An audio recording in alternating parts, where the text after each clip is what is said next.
Tony El Kukui Ferguson. Many looked at him as the boogeyman of the 155-pound division. In his prime, Tony Ferguson was feared by every lightweight. Today, we will look at the 12-fight win streak of Tony Ferguson. Let's get right into it.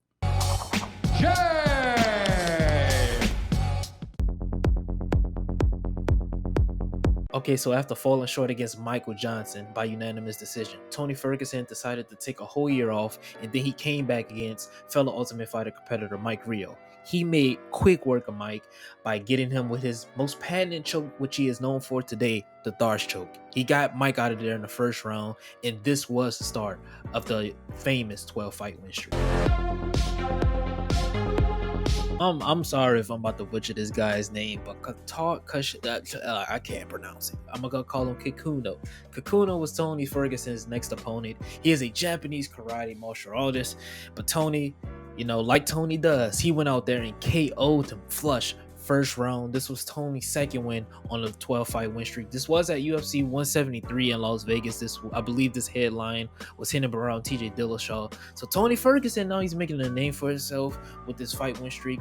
But then he met a very, very, I would say, worthy opponent. Now, like I said, this is a worthy opponent in Danny Castillo. If y'all don't know who Danny Castillo is, man, come on. He's a gritty vet, trained at Team Alpha Male, was a jiu-jitsu black belt, man. Most people know him from his WEC days. I believe he made his debut against Donald Cerrone in WEC, if I'm not wrong, but that's neither here or there. It was a competitive back and forth, but ultimately, Tony got the split decision by he barely got it. This was Tony's second fight in the year after the Kikuno fight, so he's getting a little bit more active. This was on UFC 177 when TJ Dillashaw defended against Soto. We're not gonna talk about it. Listen, neither here or there. But Tony Ferguson, he then goes on another 2-fight win streak against two grapplers in Abel Trujillo and then Gleason Tebow. This is pretty crazy. He rear naked choke both of them, one in the first and then one in the second. That's pretty crazy. And these was about 3 months apart, one in December, and then he fought Gleason Tebow in February, if I'm not wrong. That former champion being Josh Thompson. Josh Thompson was a champion in Strikeforce. Josh Thompson actually started in the UFC. He left, then came back to the UFC. He fought Benson Henderson and things like that. But then he came across Tony Ferguson. Now, actually, Josh Thompson was doing a very good job early on in the first round. I believe he actually rocked Tony and things like that, man. But those elbows, he really cut open Josh Thompson. And Josh Thompson was the first person, if y'all know that famous picture of Tony with all his opponents, Josh Thompson was actually the start of that. He pretty much got messed up by Tony Ferguson. Tony won that fight by unanimous decision. And then he moves on to fight someone in Edson Barbosa. Now, Edson Barbosa, heavy Muay Thai stance, heavy leg kicks, and more like his striking is A1. Now, if you go back and look at that fight, Edson Barbosa was really giving Tony problems until Tony settled down, established his jab, and then, like he did with Josh Thompson, beat him to a pulp, established those elbows. It got to a point where Edson Barbosa was so gassed because of the pressure, he actually shot a takedown, which is crazy. And then Tony catches him with a Darce choke in the second round. But look, he just made quick work of Edson. And then he actually went on to go fight Lando Vannata. Now, if I'm not wrong, Lando Vannata was actually a step-in fight, and Lando Vannata almost had Tony out of there a couple of times in the first round until Tony again settled down, and then with the patented choke, man, got him out of there with the Darce. That's 2 Darce wins in a row for Tony Ferguson. Now Tony Ferguson moves up to fight another champion. No, I didn't mean to say champion. Well, actually, RD went on. He went on to become champion, but I didn't mean that, man. I actually meant former champion.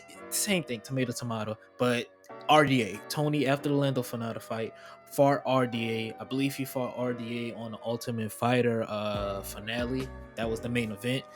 And man, that was a 5-round fight. RDA had early success on in the first 2 rounds, and then after that, Tony just took over with the pressure. Made RDA's face bloody with those elbows. He won by unanimous decision. It was fight of the night.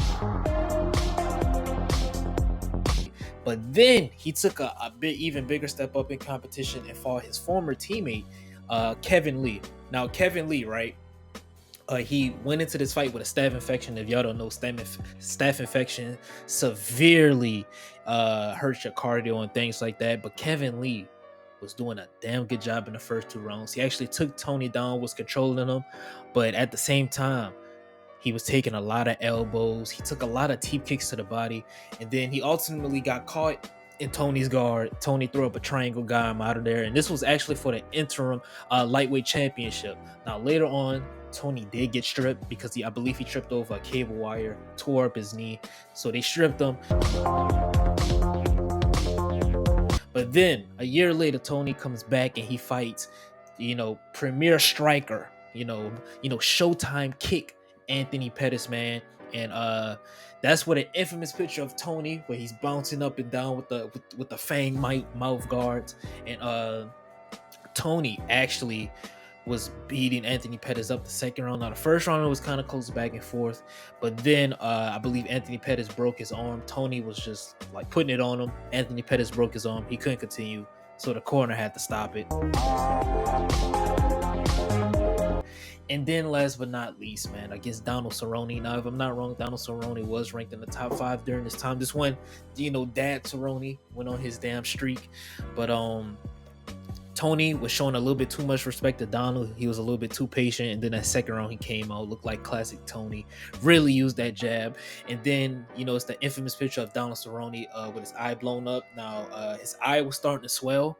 It was starting to swell out pretty bad. And Donald Cerrone made a rookie mistake. If y'all don't know, man, when your eye swells up, man, you don't want to blow your nose because it swells up all that blood and shit. It gets in the eye, so that's how it swells up. Donald Cerrone did that, and his eye was closed shut the minute he blew his nose.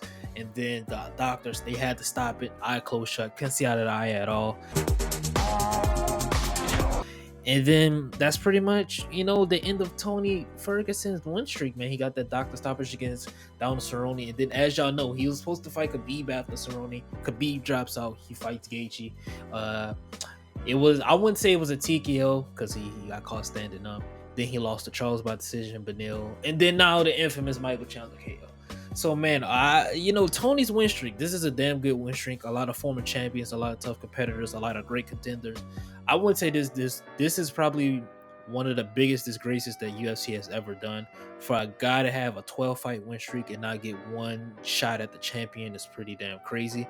But, man, y'all let me know down below in the comments. What do y'all think about Tony Ferguson's win streak, man? I want to hear y'all thoughts. Peace, love, and prosperity. Love y'all, man. Do something productive with your day. Beating your meat is not productive. Let me know what y'all think down below in the comments, man. Let me know what else videos y'all want to see. But it's been your boy, JMMA. Stay up, stay blessed, and I'm out, man. Peace.